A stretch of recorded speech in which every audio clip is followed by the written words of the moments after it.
Joining me now is author and political commentator Shamika Michelle.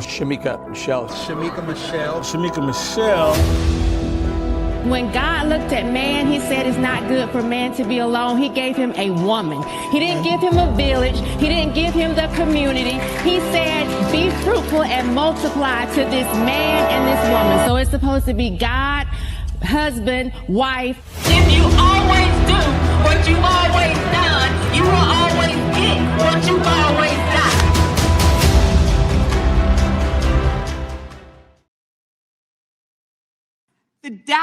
The Dow right now is over. The Dow is over $50,000. I don't know why you're laughing. You're a great stock trader, as I hear, Raskin. The Dow is over 50,000 right now. The S&P at almost 7,000. And the NASDAQ smashing records. Americans' 401ks and retirement savings are booming. That's what we should be talking about. We should be talking about making Americans safe. We should be talking about, what does a Dow have to do with anything? That's what they just asked. Are you kidding?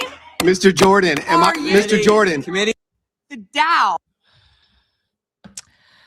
Oh my God. Happy Thursday, head shakers. Welcome to Shaking My Head with Shamika Michelle. I am your host, Shamika Michelle, and I asked a question on X yesterday. I said, sometimes I feel secondhand embarrassment when a Black woman does something stupid. So I was wondering if blondes felt the same, considering the stereotype. This was embarrassing, to say the least. And after the conversation that I had with Brandon Strzok on yesterday, for Trump to then post on Truth Social that her performance was fantastic, it worries me. It concerns me because I didn't see anything fantastic about what she did yesterday. This wasn't like some type of Fox News show. She wasn't being, on the news. This was a formal congressional hearing.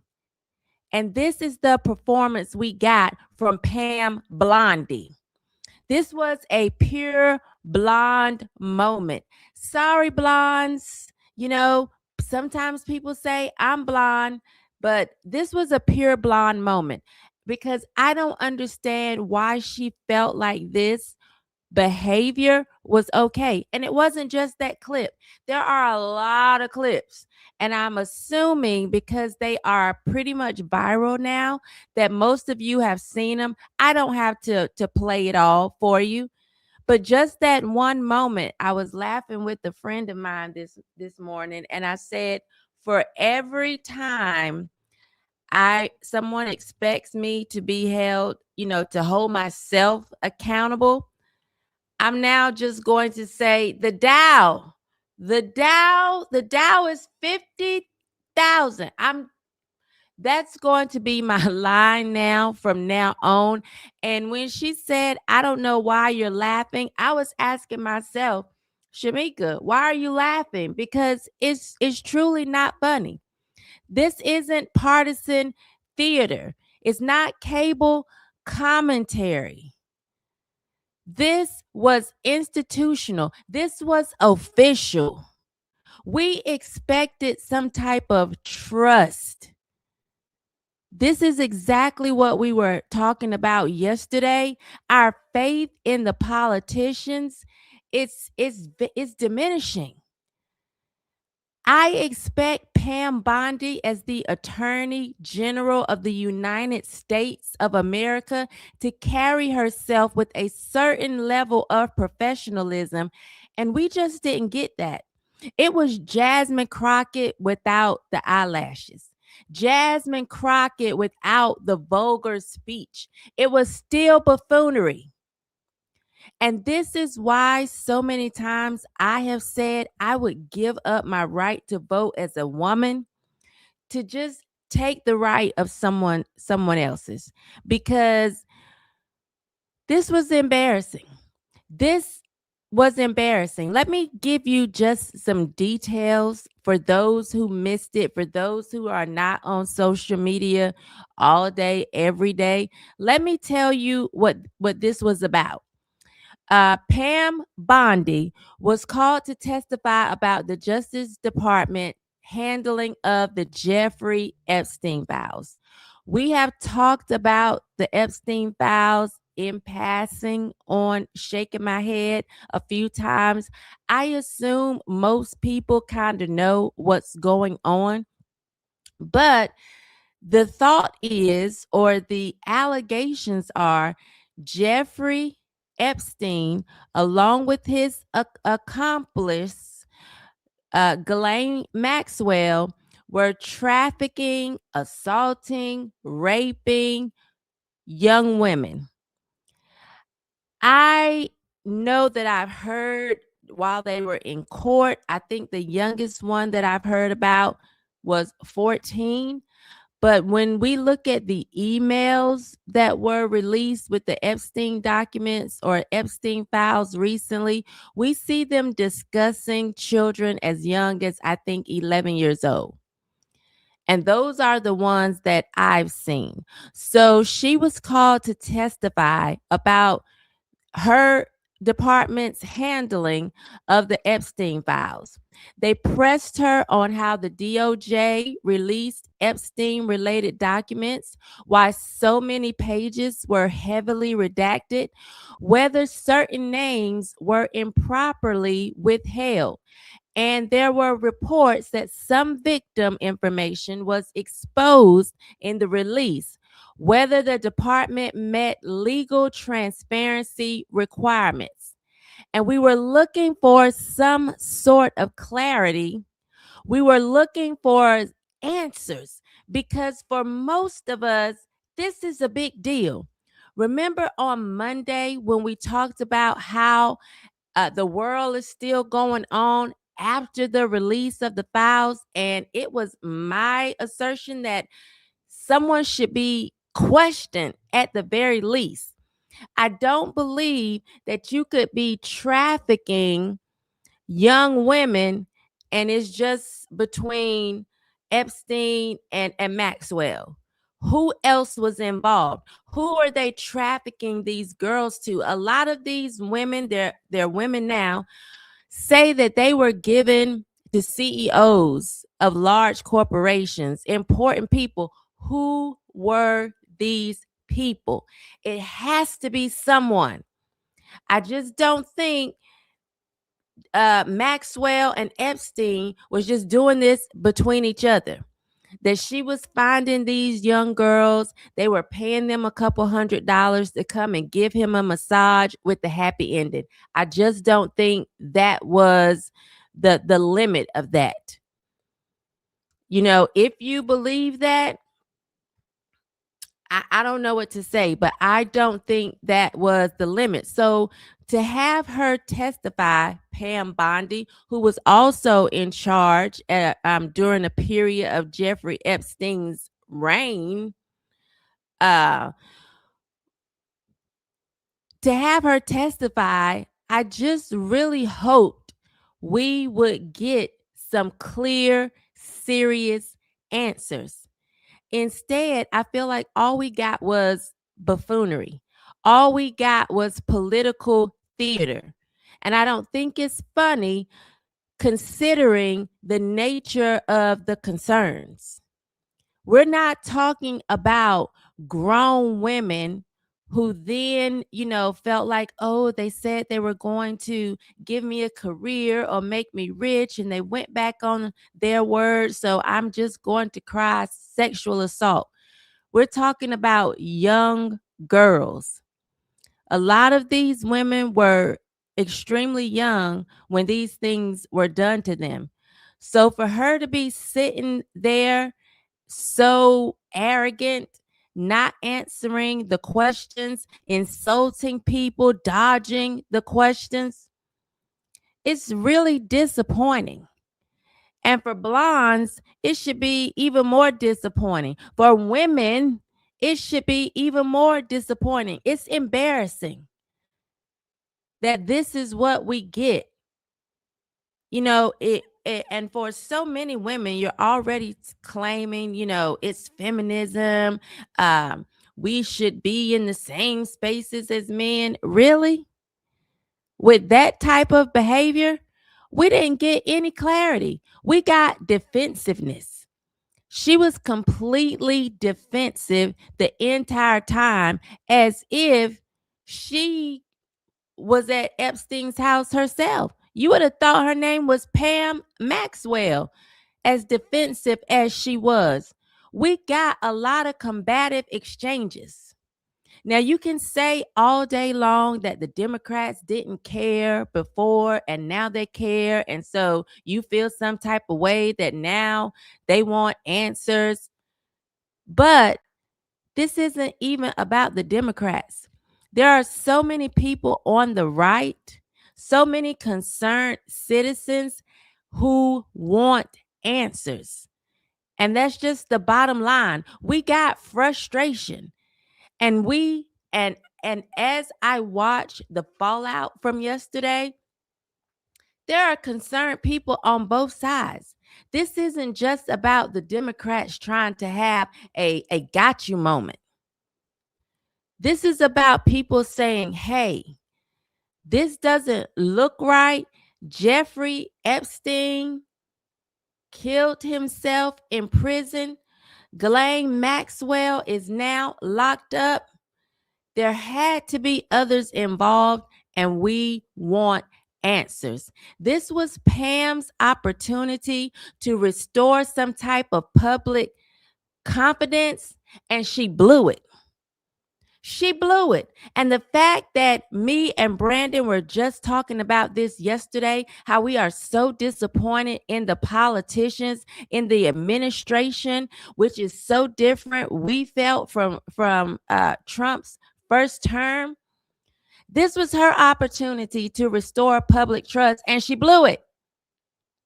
She blew it. It only raised more questions, because now I want to know, why are you so defensive? Why are you so combative? I want to know, why are we redacting names? And I get the whole innocent to proven guilty, but can we at least get some heads on the chopping block? Can we at least pretend like we care even the slightest little bit about what happened to these young girls? Can we pretend? Bondi testified before the House Judiciary Committee regarding DOJ compliance with congressional mandates to release Epstein-related documents. And we know they went beyond the time frame that was set. We already know that. Redaction standards and why some names were blacked out. Why are we covering for people? I don't even know why I'm saying we. Probably because I'm a citizen of the United States. And when the government is doing something, it's supposed to be working for the citizens of the United States. But I need to know why the American government would be hiding the identity of people who believe in sexual assault, who may even be pedophiles if what we're seeing is accurate with people as young as 11 and 12 years old. Why are we blacking out their names? Why aren't we calling them to the carpet? Why aren't they being questioned, and why aren't we aware of it? She was questioned or testified on the handling of materials that reportedly exposed victim information. I know I saw Thomas Massey saying you released something that had victims' names on it that wasn't supposed to be released. How can you be that careless and then testify with so much arrogance and tell him he just has Trump derangement syndrome? That's not Trump derangement syndrome. It looks to me like someone who is actually in Congress that gives a damn, who may be more like the average man than they are like the elite running everything, who keeps turning a blind eye. And as much as they try to make us think less of him, I actually think more highly of him, because he seems to be one of the few actually in office that care about the American people, not just how he can line his pockets. Survivors of Epstein were present and visibly upset about how these files have been handled. Lawmakers, including Republicans, like I said, this was on both sides, expressed frustration with how the department executed the release. We should all be frustrated. This isn't gossip. This wasn't about people just sitting around gossiping. Well, I heard, or or girl, did you hear? This wasn't gossip. This was about whether the Department of Justice can manage transparency in one of the most explosive cases in modern history. This is a big deal. But they keep telling us there's nothing to see here. Overlook it. Oh, this is just another hoax. This is just another opportunity for the Dems to come at Trump. And this started long before Trump was in office. These allegations long before Trump was in office. And one of my frustrations is, again, I was talking to Brandon on yesterday, we just really thought there was going to be more effort to drain the swamp. But it seems like more swamp people have been put in positions of power. All of this, when I get in office, like we watched Dan Bongino, who I like, clearly, he's in my opening. But I saw a lot of I'm going to do only for nothing to get done. I'm going to fight only for them to just, pretty much say, pull the covers over me. I'm already dead. They are not doing what they should be doing in office. The Dow is up 50,000. Who cares? If I was one of these victims, one of these survivors, I wouldn't give a fat baby's behind what the Dow was. I would want justice. I would want to see some people called to the carpet. And so many times people are saying, why don't they just say names? Why don't they just call names? And I will say, I have been that person at times. Ladies, if you know any of these powerful, important people, why don't you just say names? But when you see your United States government clearly don't have your back, I could understand why they would be afraid to say names, because they don't want to get Epstein. We have seen so many people, whether they were a witness or whatever, just lose their lives. So they keep hoping that eventually the United States government, the Department of Justice, will actually do what's in the name and provide some justice. I think it's sickening that she didn't go in there and strengthen our trust as American citizens. My trust today is a lot lower. And we already know from our show yesterday, my trust was on thin ice, was skating on thin ice. She didn't strengthen my trust at all. She weakened it. When I look at how she performed, it was very disappointing. I would think for something that major, for something that important, as the Attorney General coming in to talk about Epstein, I would think that she would be over prepared to answer anything that was going to be thrown her way. She should have been over prepared. She should have been able to anticipate every transparency question.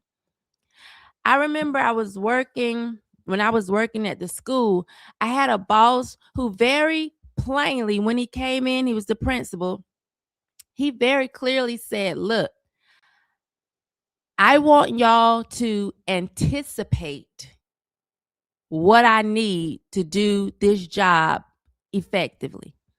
As the Attorney General going in to testify, I would expect her to be over prepared and anticipate every question that's going to be thrown her way. And I didn't see that. Show command of redaction policy. That's what I would have been expecting. That she would have just known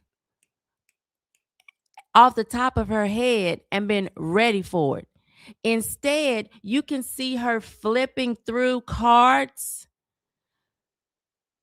Some people speculate looking for insults for specific individuals. She was not prepared at all. I was expecting her to be precise, to be calm. Because when you know you have the truth on your side, there's no reason for you to be anxiety riddled. I get being a tad bit nervous. I'm always a tad bit nervous before I speak on anything, anywhere. But I'm also typically over prepared. I'm also typically anticipating what someone may have to say about what it is I'm saying. I've already anticipated that well before I get behind the mic. And typically, I present myself in a calm manner. Because even if it's not the truth, I think it is. I'm so confident that I'm telling the truth that I am not just full of anxiety. I'm not ready to be combative. And if I do give you a little combat, a little spar, I'm just having fun. Because I'm so confident that the truth is on my side. I told y'all before, that's my truth is those are my power pellets. So that's what I was expecting from her. Calm, over prepared, anticipating. What we got though was combative, defensive, evasive. She was so evasive in key moments. Again, we're talking about the Epstein files, where children were hurt or harmed allegedly. I got to add that in there. Refusal to directly apologize when pressed about victim exposure.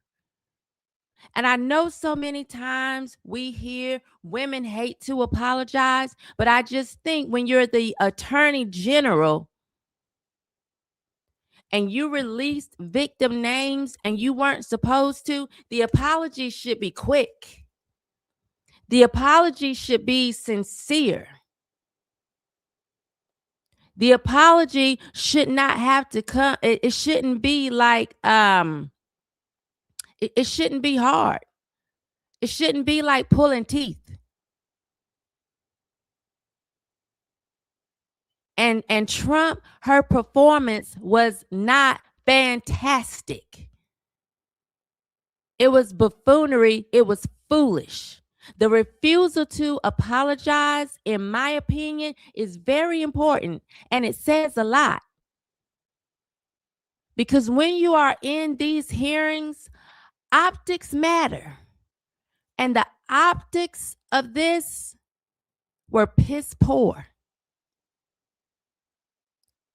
It was horrible.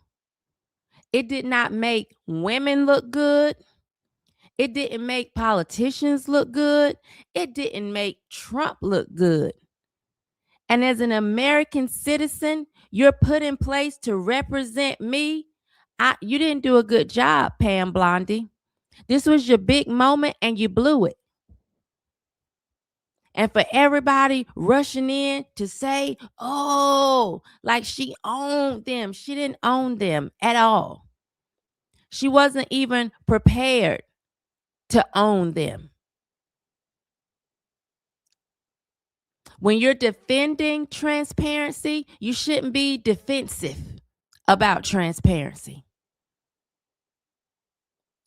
You should be able to stand on truth and be calm and honest. The redaction or the amount of redactions, it's a problem. The fact that no one has been at least questioned that we know of, charged, something. It's a problem. Why are so many names redacted? If they are innocent and they haven't done anything wrong, if asking about someone being 11 or 12 years old, if there's nothing wrong with that, why cover the names? Why cover it? If there's nothing wrong with the person who said, I like the torture video, if this person is completely innocent, the torture video was on the up and up, shouldn't we know who it was? Shouldn't they have to speak for themselves? Well, what I was talking about was ABCD. I know it looked as if I was talking about torture, maybe a human, and even if it's an animal, maybe I look really bad about this, but this is the truth. Why are we redacting names? I don't understand for this matter.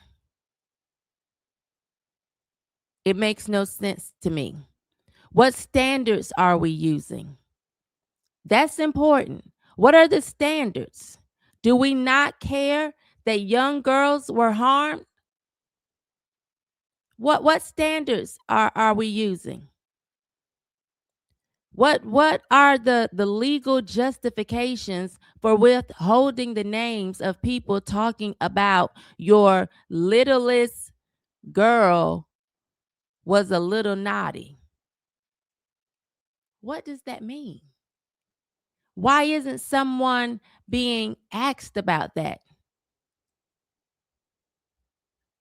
I saw somewhere, and I'm not sure if this is an accurate statement, that she said, oh, if we bring down all of the people in the files, the country will crumble, or something to that effect. Okay, let it crumble. Burn it all down and build it up again. But we should not be protecting sexual predators. Why are we protecting sexual predators? I think these are questions that should be asked, and somebody should have to answer them. Were the victims properly protected? If you release names, Pam Bondi, that should not have been released, what are you going to do to provide protection to these young women? I think you should have to answer those questions.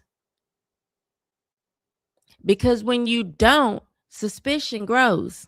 And I'm highly more suspicious today than I was on yesterday. And yesterday, I was highly suspicious.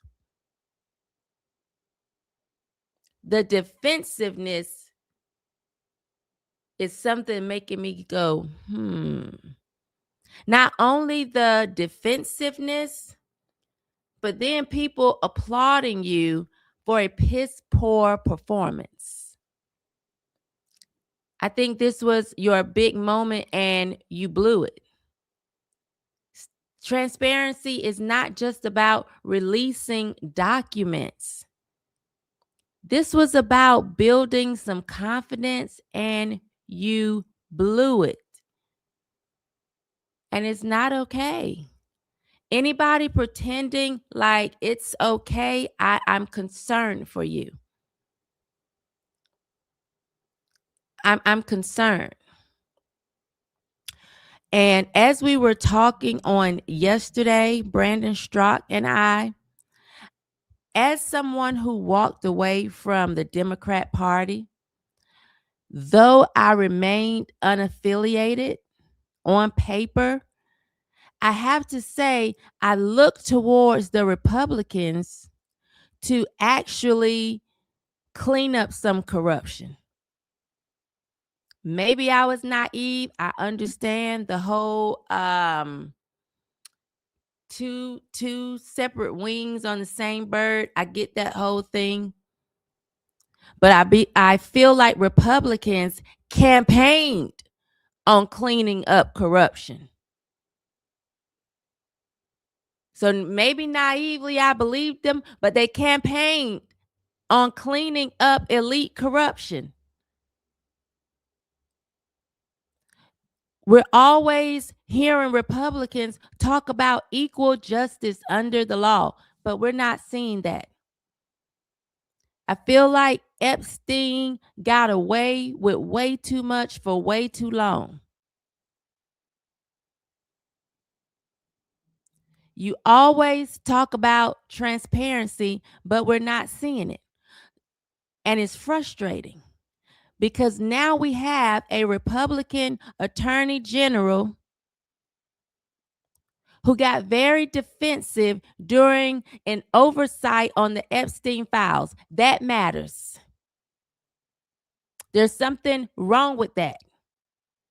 And you can't say this is just the left nitpicking. I'm not on the left.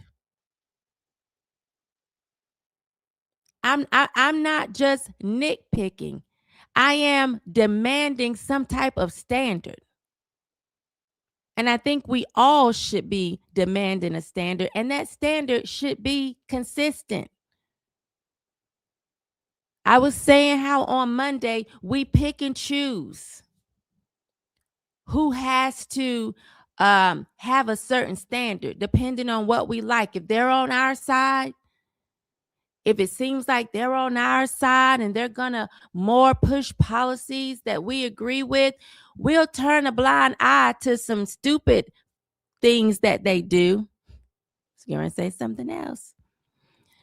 We'll turn a blind eye simply because we feel like they're on our side. That's not okay. If we want accountability from the left, we must also demand competency on the right. You should be competent, Pam Bondi. And right now, you're not looking very competent. You're not looking like you're fit for the job. You're not looking like you're prepared for the job. It's looking like someone you were cool with, your friend, put you in position. Because I'm not seeing that you were prepared. And I'm constantly told that preparation prevents a poor performance. So you weren't prepared. And I want to know from the head shakers, like, Are we asking too much? Are we asking too much? Because at the end of the day, these people are still in office. Some of our congressmen and women and the senators, we are voting them in place. I'm with Brandon on yesterday. I don't think we're asking too much. As I stated on Monday, I don't think that we have become emotionless. I just think we put our emotions towards the wrong things. This right here requires our attention. I would be perfectly fine with people protesting or I saw a video, I can't remember if we talked about this or not, that Marjorie Taylor Greene shared where there was a man in the airport screaming. And people were saying, oh, he is crazy. He has lost it. But he was screaming about the Epstein files and how people were just still going on with life as usual.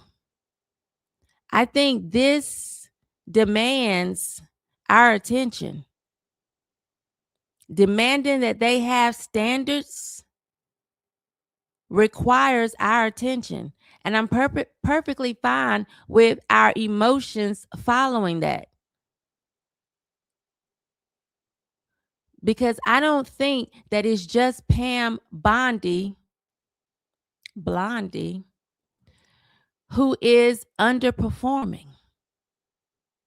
It's not just her.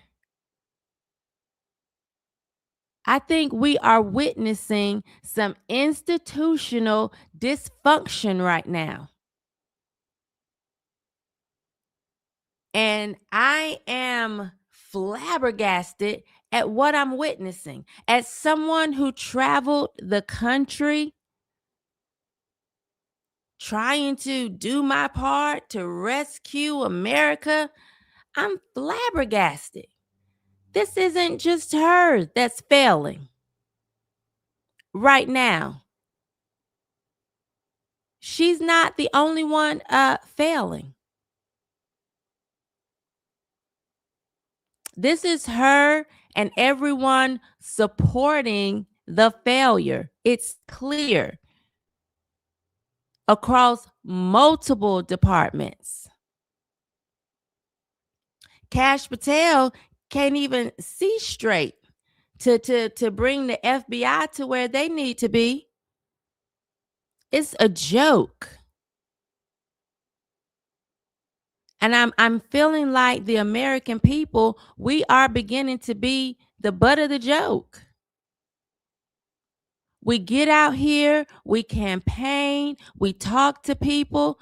Even if you don't have a podcast, you've talked to someone, whether it's your friend or your family member, waiting in line at the grocery store, you talk to someone. And you've pushed some of these people and some of these policies, but it's like they get in position and then we become the butt of the joke. And all of the time, energy, and effort we spent doesn't even matter.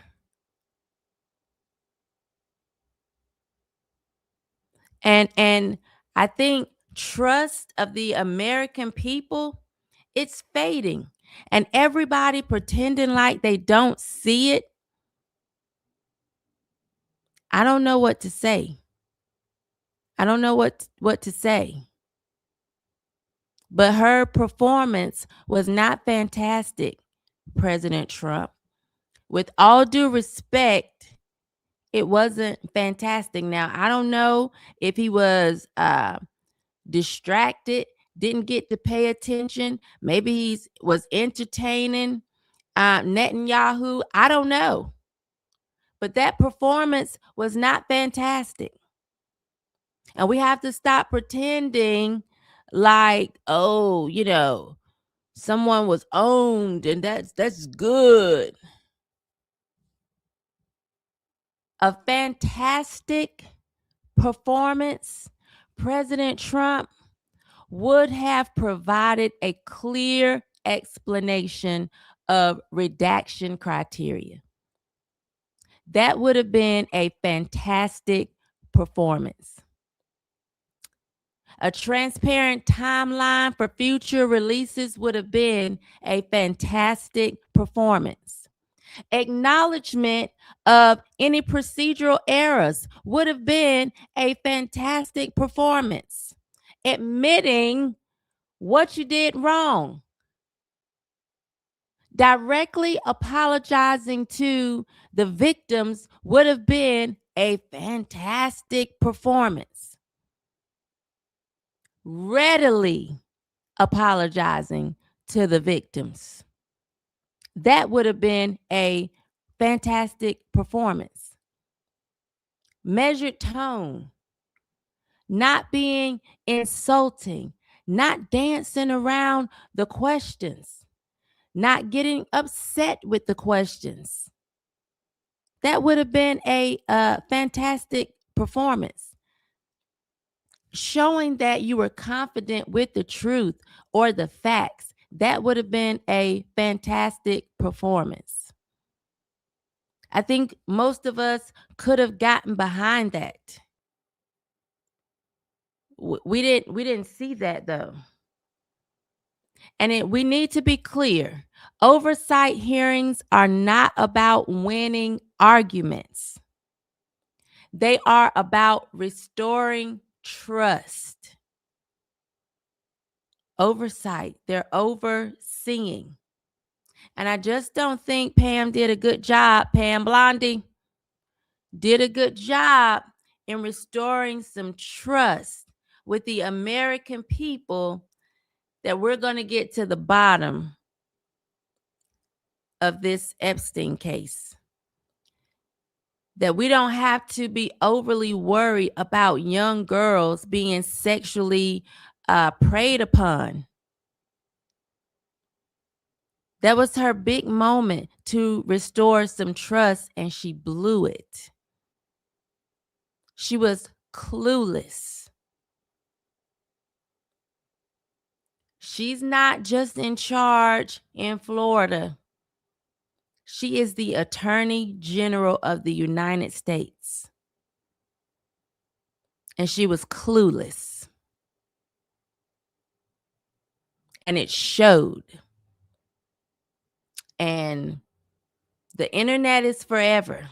We're going to always see that. Someone tweeted and asked, could she, win us over again? Like, could she restore truth? Without some humility and actual facts and honesty, I'm done with her. As Jasmine Crockett said about Nicki Minaj, I'm done with her. I don't like sellouts.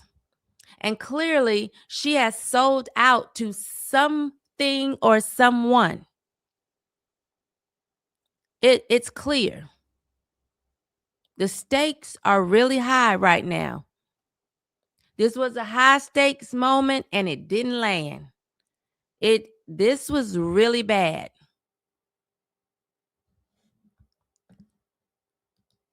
Oh my God. Look at the super chats. You guys, the day before my birthday, I'm ecstatic. Let me go to the top. Thank you, head shakers, for being here. I appreciate you so much. As I go into another, this is what I'm talking about. I have to read this. How is your channel not way bigger? If you like what you see here, I always say, be sure to share. Tell somebody to tell somebody to tell somebody. Nick Smith. Since Dow is 50K, wishing you a happy birthday, Shamika. Watch Pam Bondi all 4 hours. This is the Real Housewives theater that I've seen for the past 5 years from Congress. Epstein has eluded so much since 2006 on both sides. We deserve clarity. Nick, thank you so much for the super chat and for the happy birthday wishes. I really, really appreciate it. For those who may not know, my birthday is tomorrow. It's my birthday, and it's Friday the 13th. I'm so excited. Girly Samurai Esquire, thank you so much for the super chat. Bondi's pseudo aggressiveness is so irritating. She is as terrible an actress as Erica Kirk. Really bad. So bad. In all honesty, strength is the courage to do right in the face of resistance and danger. She had the chance and blew it big time. Absolutely. All of that. All of what you said, I agree with. Thank you. Thank you, Joshua Williams, 696. Don't usually get to watch every episode or live for that matter. Just chiming in to say you're very entertaining and that I've followed you ever since you premiered on Fearless. Thank you so much, Joshua. Good to see you have your own show. Love it. Thank you, and I truly appreciate the super chat. I appreciate all of the birthday wishes in here, head shakers. Thank you to my day ones who've been here from the beginning. You know, we celebrated our 100th episode this week. So I appreciate all of you for being here.